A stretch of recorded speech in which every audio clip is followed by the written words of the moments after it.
White House Chief of Staff John Kelly hung his head, collapsed his arms and gazed at the ground amid a warmed question-and-answer session at which the U.S. president declined to censure the racial oppressors behind the brutality in Virginia.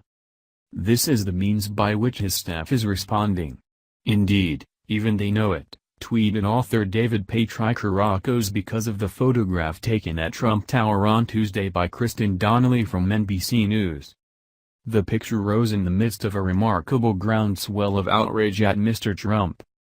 Florida Senator Marco Rubio posted a progression of tweets clarifying why the president's words would be chalked up as a win by racial oppressors. The coordinators of occasions which enlivened and prompted #Charlottesville a terrorist attack are 100% to fault for various reasons, said Senator Rubio. They are disciples of a malicious philosophy which contends certain individuals are second-rate in light of race, ethnicity or country of beginning.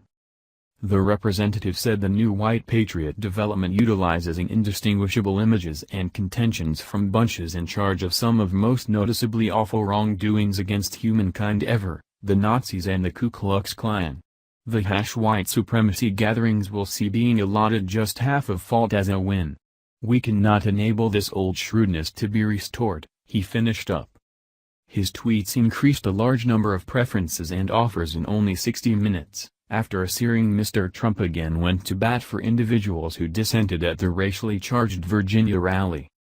U.S. TV has on Monday night communicated disturbed at the president's inability to criticize the neo-Nazis, with late-night Seth Meyers remarking on Mr. Trump's many-sides articulation, "If that selection of words made you feel wiped out to your stomach, the uplifting news is you're a typical and respectable individual."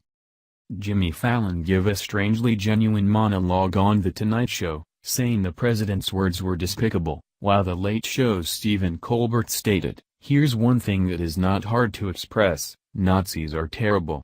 Many sides? Mr. President, this is psychological warfare, not your request at KFC.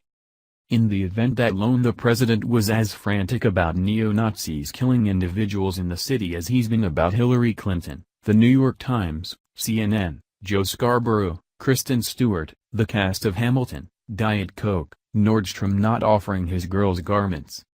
The Washington Post ran a cutting article that started, "Tuesday was an incredible day for David Duke and racists all over. The leader of the United States everything except proclaimed that he has their backs." Addressing columnists on Tuesday evening inside Trump Tower, New York, the U.S. president was obviously wronged at the solid feedback he got for not reproving sufficiently quick the racial oppressors, neo-Nazis and the Ku Klux Klan individuals who went to the end of the week rally that turned dangerous. Mr. Trump said the media had been out of line in faulting just the demonstrators for the right, who were there to dissent the expulsion of a statue of Confederate General Robert E. Lee. Shouldn't something be said about the alt-left that came charging at the alt-right? Do they have any similarity of blame? Mr. Trump inquired. Shouldn't something be said about the way that they came accusing of clubs in their grasp, swinging clubs? Do they have any issue? I think they do. To the extent I'm concerned, that was a shocking, awful day. You had a gathering on one side that was awful, and you had a gathering on the opposite side that was additionally exceptionally savage, and no one needs to state that, yet I'll say it now. You had a gathering on the opposite side that came charging in without an allow and they were, extremely vicious. He later resounded the remark that landed him in high-temp water amid his first reaction to the savagery. I believe there's fault on the two sides, and I have no uncertainty about it, the president said. Mr. Trump said there were fine individuals on the two sides of the dissents.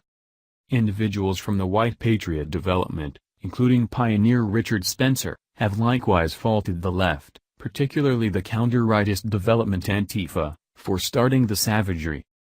Mr. Trump concurred that there were equipped troublemakers and a great deal of terrible individuals on the left half of the challenge. A 32-year-old lady was slaughtered when she was cut around in auto purportedly determined by a Nazi sympathizer. Around 20 others were harmed.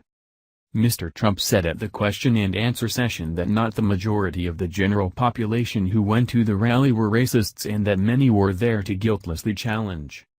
I've censured neo-Nazis, I've denounced a wide range of gatherings, however not those individuals were neo-Nazis, not those individuals were racial oppressors by any extent, he said.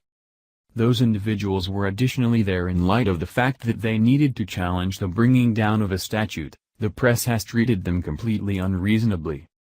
Mr. Trump scrutinized the need to bring down dubious statutes that speak to America's supremacist history, regularly fixing to bondage, suggesting it added up to changing history, and culture. This week it's Robert E. Lee. I noticed that Stonewall Jackson's descending. I ponder, is it George Washington 1 week from now and is it Thomas Jefferson the week after? You truly do need to ask yourself, where does it stop? Mr. Trump stated, in reference to the way that Mr. Washington and Mr. Jefferson, both previous presidents, were slave proprietors. At the point when inquired as to why he held up 2 days to unequivocally reprimand the racial oppressors and neo-Nazis engaged with the brutality, Mr. Trump said he needed to ensure that what I said was right. I would prefer not to go rapidly and simply create an impression for putting forth a political expression. I need to know the realities, he said. In all honesty, individuals still don't have a clue about the greater part of the certainties.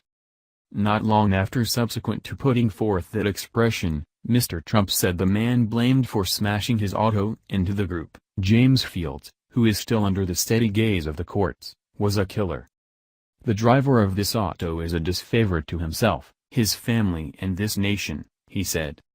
You can call it psychological warfare, you can call it kill, you can call it whatever you need. The driver of the auto is a killer and what he did was a loathsome, shocking, unpardonable thing.